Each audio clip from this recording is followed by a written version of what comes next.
절도죄는 상대적 친고죄입니다. 즉 가해자와 피해자 사이에 친족 관계가 있을 때에만 친고죄가 됩니다. 따라서 친구 사이의 절도 범죄의 경우에는 친고죄가 아니므로 고소기간 규정에 적용되지 않아서 6개월이 지났다고 하더라도 고소를 할 수가 있습니다.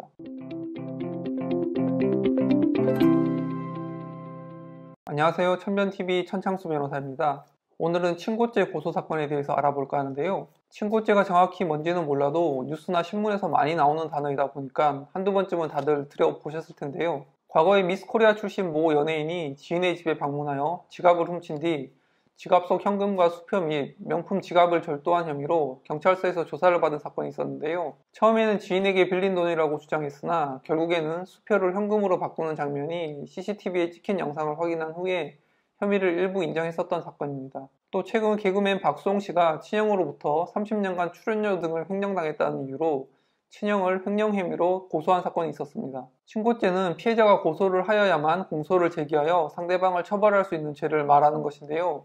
모욕죄, 명예훼손죄 등이 바로 이런 친고죄입니다. 성범죄는 과거의 대표적인 친고죄였는데요. 성범죄로 인한 피해가 너무 크고 솜방망이 처벌이라는 비판이 제기되어 2013년 법률의 개정으로 성범죄는 친고죄가 아니게 되었습니다. 한편 절도죄를 비롯한 제3범죄의 경우에는 피해자와 가해자 사이에 친족관계가 있는지 여부에 따라서 친고죄가 되기도 하고 안 되기도 합니다. 이를 좀 어려운 말이긴 하지만 친족상도례라고 합니다.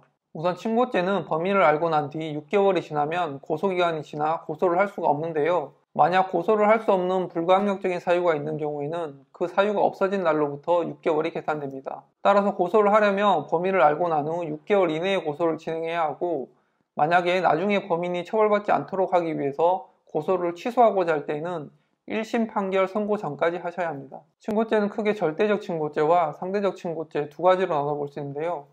범죄자와 피해자 간의 가족관계나 친분관계 등을 전혀 상관하지 않고 범죄가 성립되는 것이 절대적 친고죄입니다.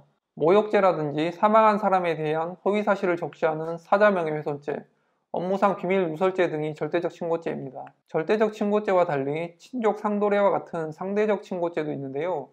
앞서 예로 말씀드렸던 박수홍 씨가 가족인 친형을 상대로 횡령죄로 고소한 사건에서와 같이 범죄자와 피해자 간에 일정한 신분관계가 있는 경우에 피해자의 고소가 없으면 처벌하지 못하는 것을 상대적 친고죄라고 합니다. 보통은 범죄자와 피해자와의 관계가 배우자나 직계혈통, 동거가족이나 친족 사이에 인정될 수 있는 유형인데요. 다만 가족인 박수홍 씨 개인의 돈을 횡령한 것이 아니라 박수홍 씨가 몸담고 있는 회사, 즉 법인의 돈을 횡령한 것이라면 친족 상도례는 적용되지 않는다는 점입니다. 친고죄와 비슷한 개념으로 반의사 불벌죄라는 것이 있습니다. 이는 피해자가 가해자의 처벌을 원하지 않는다는 의사를 표현하면 가해자를 처벌할 수 없는 죄라는 의미로 폭행죄나 협박죄, 명예훼손죄, 과실상해죄 등이 이에 해당합니다. 친고죄와의 차이점은 반의사 불벌죄는 피해자가 고소를 하지 않더라도 수사기관에서 수사를 진행해서 공소를 제기할 수 있습니다.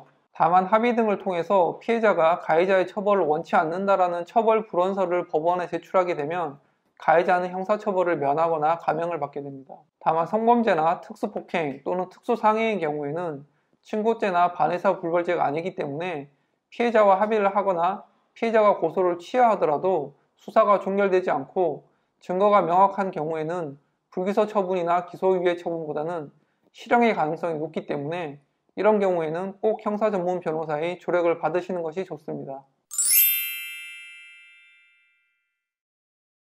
범죄의 종류, 피해의 정도, 피해자와의 합의 여부 등에 따라서 천차만별입니다. 다만 모욕죄는 주로 벌금형이 선고되는 편이고 합의하면 처벌을 받지 않기 때문에 피해자와 합의를 하기 위해서 노력하게 되고 따라서 형사처벌까지 가지 않고 종결되는 경우가 많습니다. 원칙적으로 손해배상은 민사소송의 영역이기 때문에 가해자가 임의로 배상하지 않으면 민사소송을 통해서 해결해야 합니다. 하지만 친고죄는 합의만 하면 형사처벌을 면할 수 있기 때문에 가해자는 가능한 합의를 하려고 하게 됩니다. 이런 합의 과정에서 적정한 손해배상을 받으면 따로 민사소송을 할 필요는 없습니다. 친족 상도례의 경우에는 가해자와 피해자가 매우 가까운 사이라는 특성이 있습니다. 가해자의 경우라면 가능한 진심이 담긴 사과와 적정한 손해배상금을 지급을 하고 합의를 하는 것이 가장 좋습니다. 피해자의 경우에도 민사소송을 통해서 손해배상을 받는 것은 시간이 오래 걸리고 실제로 배상을 받는다는 보장도 없기 때문에 합의를 통해서 적정한 금액을 받는 것이 좋습니다. 이건 사실 정답이 없는 문제입니다. 해당 범죄로 인해 발생한 실제 피해가 얼마나 되는지 먼저 금전적인 평가가 이루어져야 할 것이고, 또 여기에 정신적인 손해배상, 즉 위자료를 더하고 그 밖에 범죄 행위로 인한 간접적으로 발생한 손해까지 더하면 적정한 금액이 산출될 것입니다. 그러나 가해자에게 경제적 능력이 없다면 아무리 금액을 산정해봐야 무용지물이 되겠죠. 피해의 정도가 경미하다면 혼자서 해결할 수도 있을 것입니다.